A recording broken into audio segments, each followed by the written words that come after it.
Hi everyone, welcome back to my channel. Today I'm going to be doing my 32-week twin pregnancy update.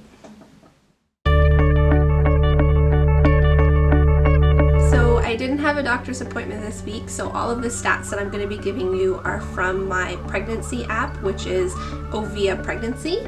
And according to my app this week, the girls are about 4 pounds each, and they're about 18 inches long, or the size of a pomelo. You know what, I don't even really know what that is, but they feel big in my belly, so I guess it's something that's big. And because I wasn't at the doctor, I can't say with 100% certainty that they are both still breech and therefore requiring the C-section like I mentioned last week.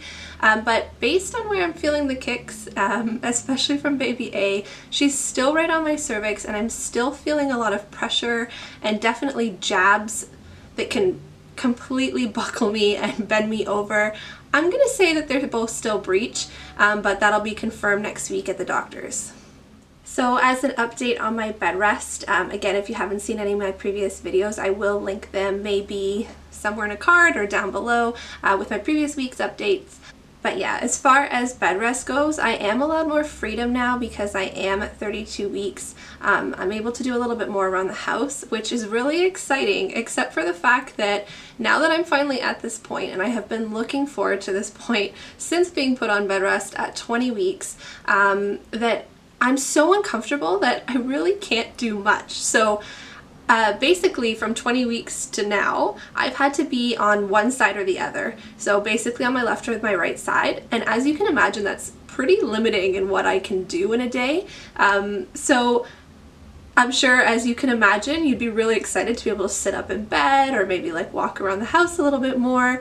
But now that I have that freedom, I find that sitting up in bed just causes me to be super short of breath. I can't do it for more than a few minutes at a time. And you can probably hear my voice right now, even just sitting straight up is hard to breathe and I get very uncomfortable. And I find that the only place that I'm comfortable now is on my side, lying on either side. So I have the freedom, but unfortunately I'm kind of in the exact same position that I was because it's the only place that I can get comfortable. Lately, I've also been hearing a lot of women complain about Braxton Hicks contractions and that they've been feeling them, especially with twins, for like weeks now. I don't think I've felt them. I don't think I've had a single Braxton Hicks. That's a lie. Maybe one. I had this weird sensation a couple days ago that I thought maybe was a Braxton Hicks contraction.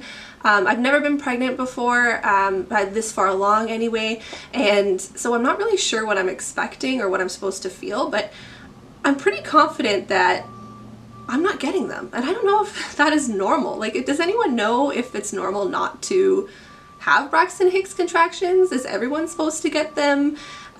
Is it just too soon? I feel like at 32 weeks I should be feeling them, but I don't know, maybe I'm wrong. Please comment below if you have any insight on this, because I don't know if I should be worried or not, and really, I could use without another reason to worry. Anyway, I think that I'm going to bring up the Braxton Hicks or lack thereof at the doctor when I go next week. Another thing that I'm going to bring up, and I don't know if this should be included as a symptom or not, I'm just going to throw it out there, but I find that my weight gain has plateaued. I haven't gained any weight in the past week at all. I'm completely steady. So I'm not sure if that's okay or not. I feel like I'm eating the same. I haven't changed my routine. So I don't really know what's going on there, if maybe it's being on bed rest and my muscles are, you know, I have some atrophy, so maybe it's balancing out whatever weight gain from the babies that I'm having. I know that the last time we were at the doctor, as I mentioned, the girls were measuring right on trend, so I'm not too concerned about their growth, but again, we'll see next week at the doctor if they're still on that trend, but I'm not gaining any weight. So again, something to bring up at the doctor, and I'll keep you posted once I have an official answer from her. As for symptoms, there's not a lot that's new to report week after week as I'm getting this late in the pregnancy. I will say my skin is just super weird. It's been acting up and just completely different than what I'm used to, and I don't know how much of it is pregnancy and how much of it, well, actually I'm sure it's pregnancy because what else could it be? I've been a lot more oily than I'm used to being, but my skin is also flaking, but that's been kind of consistent throughout the whole pregnancy. What's new to me this week is that I'm getting little tiny bumps, like almost like pimples, right kind of at the corners of my mouth, like in this general area, my chin. And I guess they're pimples. They never really erupt or become huge. There's nothing to squeeze, even though I've tried and I shouldn't. So I don't know, it's almost like, I don't want to say a rash, but it kind of feels like that. Like there's, like it's gone definitely a lot more pigmented and it's flaky, and I just don't know what's going on. I know this area of the chin and around the mouth can be, like if you're breaking out there, it can be considered hormonal. So that's why I'm kind of thinking maybe it's the pregnancy. But do your hormones really fluctuate that much by the 3rd trimester? I mean, I guess maybe they do. I thought maybe I ate something funny and it's causing a rash, but it's been there now for over a week. So I think it's safe to say that there is something going on, and it's not food, it's not something that I've done. It's probably due to the pregnancy. Speaking of redness, my nose, all around my nose, is super red. Like my skin, the pigment in my skin is just, it's not very nice. And I really hope it goes back to normal once these girls are born, because I've always had kind of pigmented red skin, but not to this extent. Definitely not to this extent. And if I go out anywhere, which again, because I'm a bed rest, is not very often, but I always feel the need to like put extra concealer, especially around my nose, just to hide that discoloration and that redness that, again, I've heard pregnancy can cause. So again, I hope it just goes away after the girls are born. And as for Cravings, there's, again, nothing new to report there. It's still sweets. I'm not going to go into it too much. I talk about it every video, I feel. What has come back is an aversion to chicken. Now, in my 1st trimester, I could barely stand the sight of chicken, let alone the smell, or to eat it. I don't know why. It totally turned me off.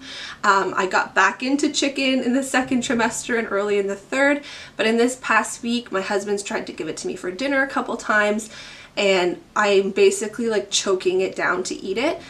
I can't look at it. I can't even think about it right now because it's making me feel a little like blech. An exciting thing that came this week is our girls coming home outfits.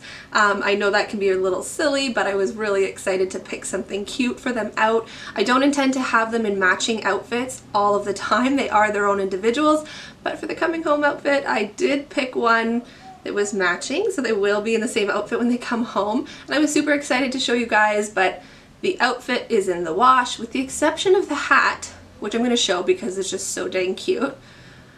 How cute is this? Like a little strawberry? I'm in love. And I can't get over how little it is. So basically, the outfit kind of matches. It has like a pink onesie with gray polka dot pants that have the little booties that have like a little matching strawberry. So super cute, and maybe once the girls are born, I'll get the picture of them in it, and that's how I'll show you. Alright guys, that's it for this week. I will do a belly shot. I have gotten a request to do a bare belly shot, so bear with me on that. I hope everyone's okay with my bare pregnant belly. It is large. My belly button is sticking out. I'm just going to warn everyone right now. I can barely look at it because it kind of freaks me out. I'm not used to seeing my belly button protrude the way it is, and all I can say is I just hope it goes back to normal because I don't like it. But anyway, here we go. Okay, here is my belly from the side. Please excuse the ugly jogging pants I'm wearing. And that is my bare belly from the side. And from the front, so you can see the belly button sticking out. This redness here is, I had my belly button pierced when I was younger, but you can see I do have that line. I can't remember what that line is called in pregnancy. And here's from the other side. No stretch marks so far. Fingers crossed that it stays that way. Anyway guys, thanks so much for watching. As always, if you have any comments or questions, please feel free to leave them below. I'd love to hear from you.